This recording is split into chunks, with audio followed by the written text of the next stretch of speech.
director for Most Oldest People, which was a senior game development class over at UCF undergrad. We had about 4 months to concept a game and bring it all the way through production. And we started, and this is what we got, Merry Mayhem.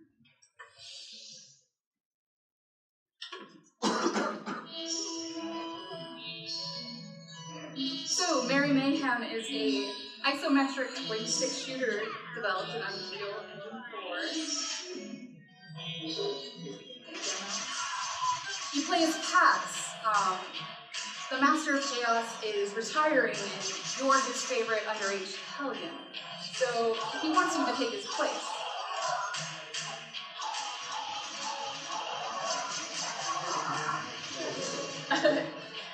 So you travel to distant lands, create destruction, and eventually face off against the Master of Chaos himself in order to become the new Master of Chaos. So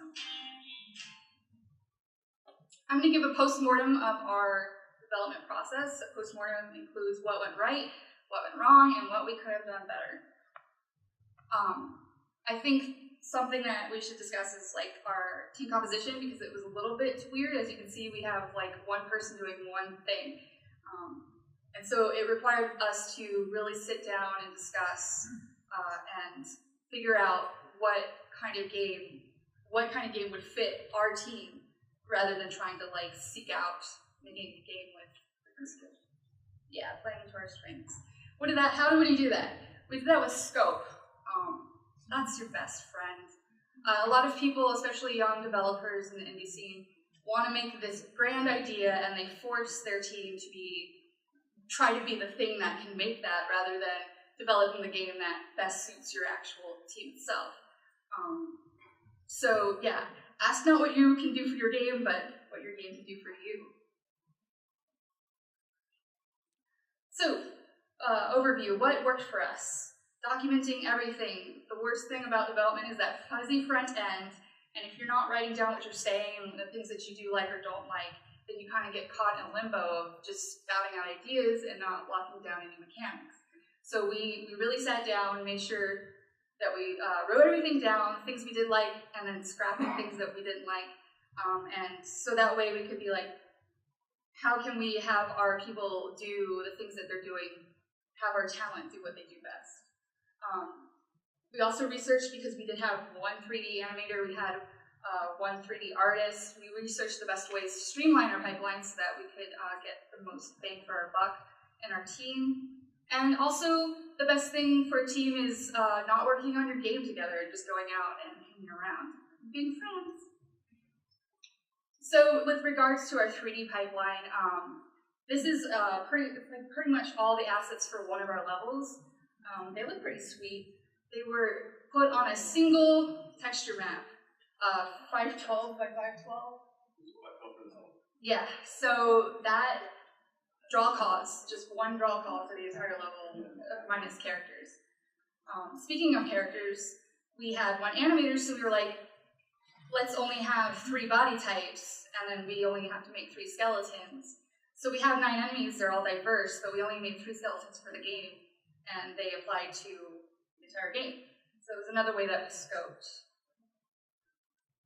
So the healthiest part for your game, it's great to have skills, but it sucks if nobody likes each other.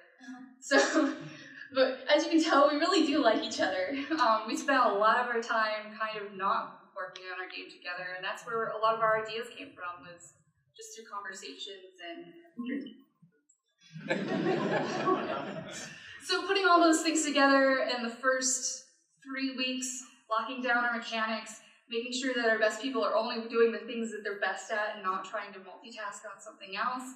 We had a prototype, which ended up, we weren't expected to have, for our milestone, to have our entire game's mechanics filled, because we did have pretty steep aspirations, but our prototype had everything. So we were like, yeah, sweet, like, we're on a roll of it. So what went wrong?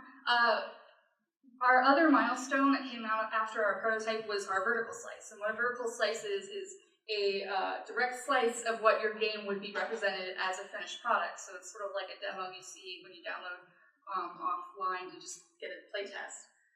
The thing about that is we started with all our mechanics and our prototypes were like, let's just make our last level, which happened to be our largest, and we hadn't really hit all the bugs. We created all the bugs.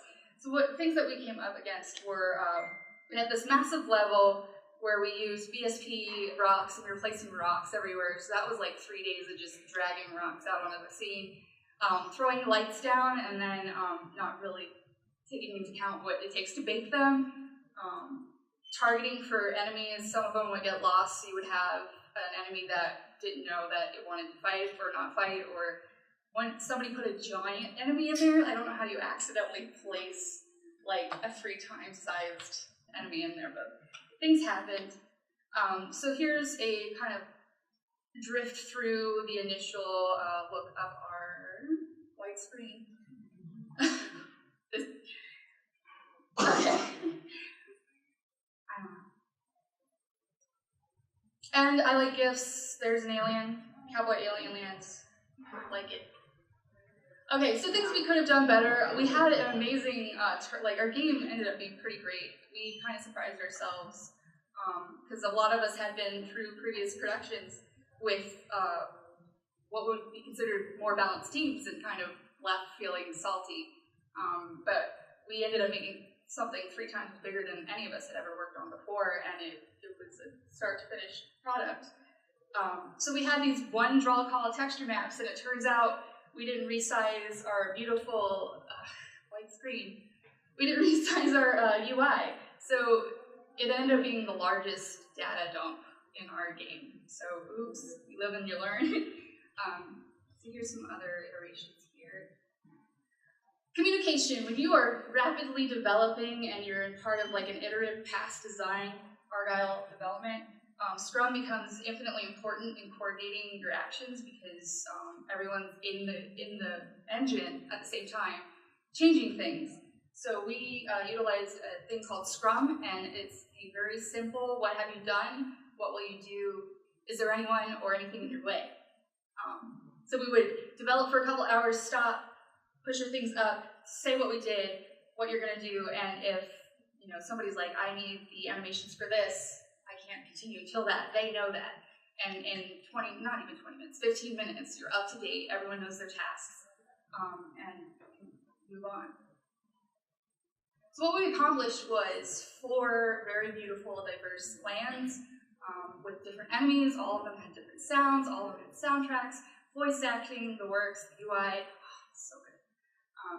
Here's some other passes here with our tropical oasis lands. And throughout the way, we developed like a story that was kind of off color because we were a little bit off color, and it was a representation of everything that we had done through the entire semester. And it showed because IndieNomicon contacted us to do this, so I'm very honored for that as well. So this is us, all these attractive people. And I'm gonna play the ending animation for our game because it kind of sums up the overall feel and quirkiness of our entire game. Filled with chaos and excitement.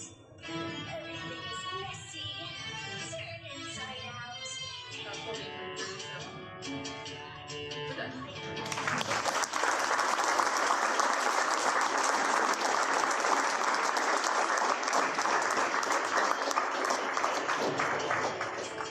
We have time for a couple of questions. All right.